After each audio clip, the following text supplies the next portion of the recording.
시청자 여러분 안녕하십니까? VOA 모닝뉴스 시작합니다. 북한이 조 바이든 미국 대통령의 한국과 일본 순방 직후 대륙간 탄도미사일 ICBM을 포함한 탄도미사일 3발을 동해상으로 발사했습니다. 미한 당국은 북한의 전략 도발에 맞서 미사일 실사격과 전투기 훈련 등으로 공동 대응에 나섰고, 미국 정부는 즉각 한일 관계자들과 협의를 갖고 북한의 탄도미사일을 강력히 규탄하면서 미한일 협력을 거듭 강조했습니다. 첫 소식 조상진 기자가 보도합니다.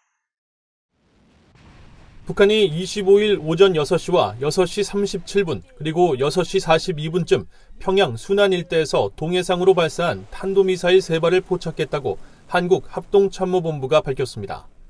미사일 3발 중 첫 번째는 대륙간 탄도미사일 ICBM으로 추정되는 탄도미사일로 비행거리 360km, 고도 약 540km, 속도는 마하 8.9로 탐지됐으며 한국 군 당국은 이 미사일이 신형 ICBM인 화성 17형으로 추정하는 것으로 전해졌습니다. 또 두 번째와 세 번째 미사일은 북한판 이스칸데르로 불리는 KN-23 단거리 탄도미사일의 가능성이 큰 것으로 알려졌습니다. 한국 합참은 두 번째 미사일이 고도 약 20km에서 레이더에 포착되지 않아 실패한 것으로 추정했고, 세 번째 탄도미사일은 비행거리 약 760km, 고도 60km, 속도는 마하 6.6으로 탐지됐다고 밝혔습니다. 미한 군 당국은 즉각 강력한 대응에 나섰습니다. 한국 합참에 따르면 미한 미사일 부대는 박근혜 전 대통령 당시인 2017년 7월 이후 처음으로 북한의 전략 도발에 대응해 한국군의 현무2와 미군의 에이테킴스를 동해상으로 각각 한 발씩 발사하는 연합 지대지 미사일 실사격을 했습니다. 한국 공군도 전날 북한의 탄도미사일 도발 징후를 사전에 포착하고 발사에 대비해 F-15K 전투기가 무기를 장착한 채 활주로에 전개해 지상 활주하는 엘리펀트 워크 훈련을 진행했다고 밝혔습니다. 미국과 한국의 고위 당국자들은 긴밀한 협의를 진행했습니다. 북한 탄도미사일 발사 직후 토니 블링컨 국무장관과 박진 한국 외교부 장관, 하야시 요시마사 일본 외무상은 각각 전화통화를 했습니다. 블링컨 장관은 특히 북한의 탄도미사일 발사는 여러 유엔 안보리 결의를 명백히 위반한 것이라며 강력히 규탄했고, 한국과 일본에 대한 미국의 방위 공약이 확고하다는 점을 강조하면서 한반도의 완전한 비핵화 달성을 위해 지속적인 긴밀한 삼국 협력이 중요하다는 것을 재확인했다고 밝혔습니다. 제이크 설리번 백악관 국가안보보좌관도 25일 김성한 한국 대통령실 국가안보실장과 전화통화를 갖고 북한의 불안정한 탄도미사일 시험 발사를 규탄했으며 긴밀한 협력 지속과 미국의 확고한 방어 의지를 거듭 확인했다고 백악관은 전했습니다. 앞서 윤석열 한국 대통령은 긴급 국가안전보장회의 NSC를 열고 미한 정상 간 합의된 확장 억제 실행력과 미한 연합방위태세 강화 등 실질적 조치 이행을 지시했다고 한국 대통령실이 밝혔습니다. 또 한국 정부는 성명을 통해 북한의 미사일 발사는 유엔 안보리 결의를 정면으로 위반한 불법 행위이자 한반도와 국제사회의 평화를 위협하는 중대한 도발이라고 비판했습니다. 북한의 이번 미사일 도발은 올해 들어 17번째, 윤석열 정부 출범 이후 두 번째입니다.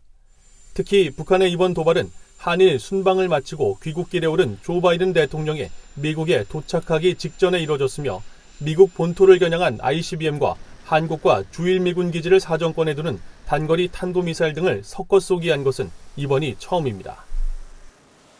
VOA 뉴스 조상진입니다.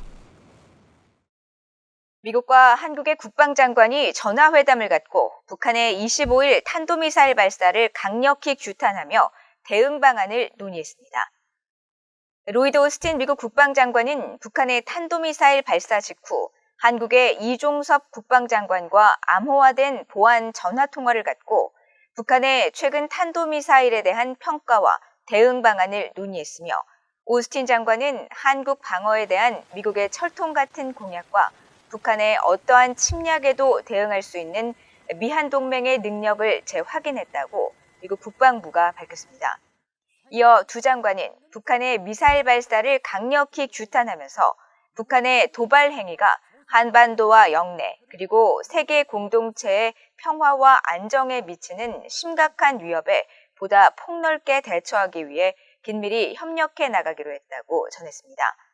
또 이번 대응 방안과 관련해 긴밀한 연계를 유지하고 일본과 함께 미한일 3국 안보 협력을 더욱 논의하며 한반도의 완전한 비핵화 달성을 위한 노력을 계속해 나가기로 했다고 미국 국방부는 밝혔습니다. 성김 미국 국무부 대북특별대표와 김건 한국 외교부 한반도 평화교섭본부장, 후나코시다 케이로 일본 외무성 아시아대양주 국장이 각각 전화통화를 갖고 북한의 25일 탄도미사일 발사를 강력히 규탄했습니다.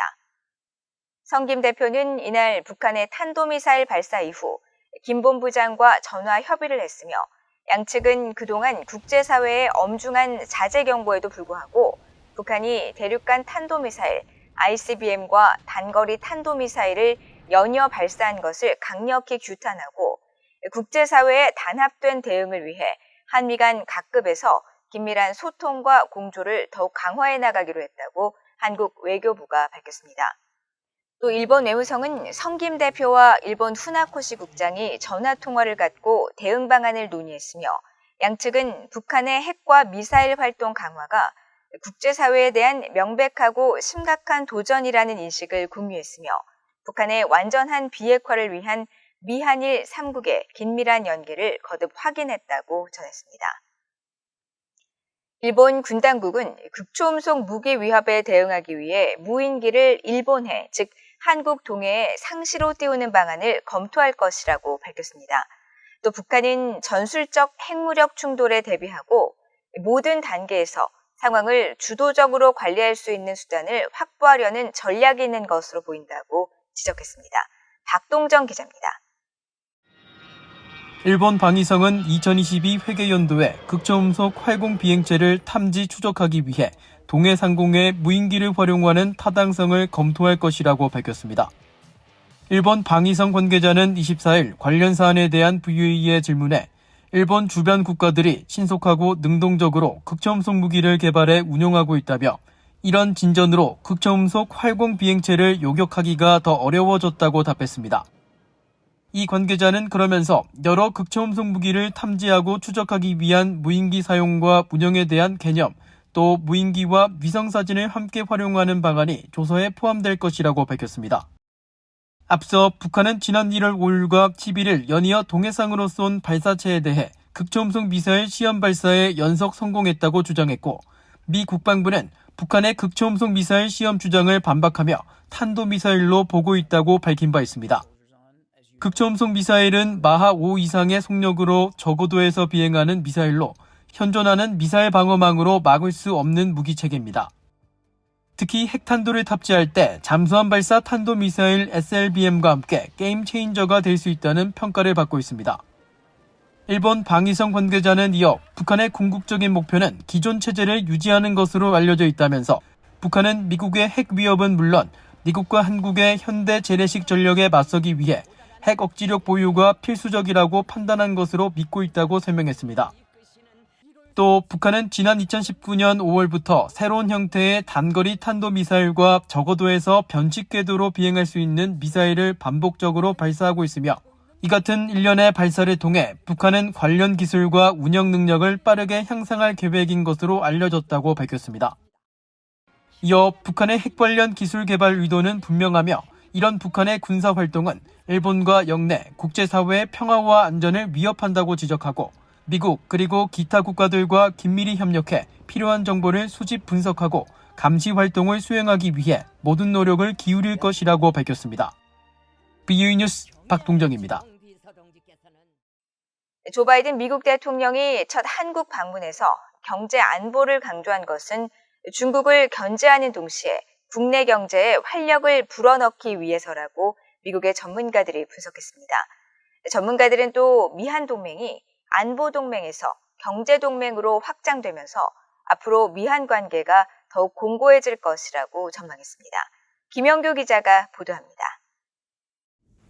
미국 뉴욕의 민간 연구단체인 코리아 소사이어티의 톰 번 회장은 24일 VOA에 조 바이든 대통령이 한국 방문 중 안보뿐 아니라 경제 협력을 강조하는 행보를 보였다고 평가했습니다. 번 회장은 경제와 안보는 서로 연계된 사안으로 바이든 행정부가 인도태평양 지역의 경제적 관여 움직임을 보이고 있다면서 특히 바이든 대통령의 삼성전자 반도체 공장 방문에 주목했습니다. So it's creating helpful incentives for the production of semiconductors for the U.S. So the U.S. semiconductor production has fallen to a very small share of the global output. I think it's about 12%. And for supply chain resiliency, robustness, and security, the Biden administration, understandably, I think any administration in the U.S. would like to see more semiconductor production located onshore. 스콧 스나이더 미국 외교협회 미한 정책국장은 바이든 대통령이 동맹인 한국에서 공급망과 기술 협력을 강조한 배경에는 중국과의 경쟁이 크게 자리 잡고 있다면서 특히 중국의 제조 2025 계획 등 기술 혁신을 둘러싼 경쟁에서 비롯됐다고 지적했습니다. Driving rationale is the competition with China. And specifically, it's really related to the battle over technological innovation. I think the origin of this approach really was China's China 2025 document, where it's expressed an aspiration to become the dominant technological global power and began to pursue policies that were designed to make China number one in technology. 워싱턴 한미경제연구소의 트로이 스탠거론 선임국장은 바이든 대통령이 한국에 이어 방문한 일본에서 다자간 경제협력체 인도태평양 경제 프레임워크 IPEF 출범을 공식 선언한 것을 거론하며 바이든 행정부는 동아시아와 인도태평양 지역에서 중국을 견제하는 경제 관계 구축을 매우 중요하게 보고 있다고 분석했습니다. We're at a point in time to where not only due to supply chain disruptions, but to broader economic trends, the United States has become increasingly less relevant in the region, and also in terms of technological development as we see China begin to advance. And so I think you're seeing the administration really try to refocus on the economic side of the equation. It's important to have relationships that are strong both on a security level and on an economic level to deepen those ties between the United States and countries in the region. 윌리엄 브라운 미국 메릴랜드대 동부가 경제교수는 한국 현대자동차그룹의 미국 조지아주 전기차 배터리셀 공장 설립 결정을 주목하면서 이 같은 투자가 미국 내 많은 일자리를 창출하게 할 것이라고 강조하고 이는 한국과 미국 모두에게 이득이 되는 결정이 될 것이라고 평가했습니다. 전문가들은 이번 미한 정상회담을 통해 미한 동맹이 전통적인 안보 중심의 동맹에서 첨단 기술과 공급망 등 전략적 경제 동맹으로 확장됐다면서 이를 통해 향후 미한 관계가 더욱 공고해질 것으로 전망했습니다.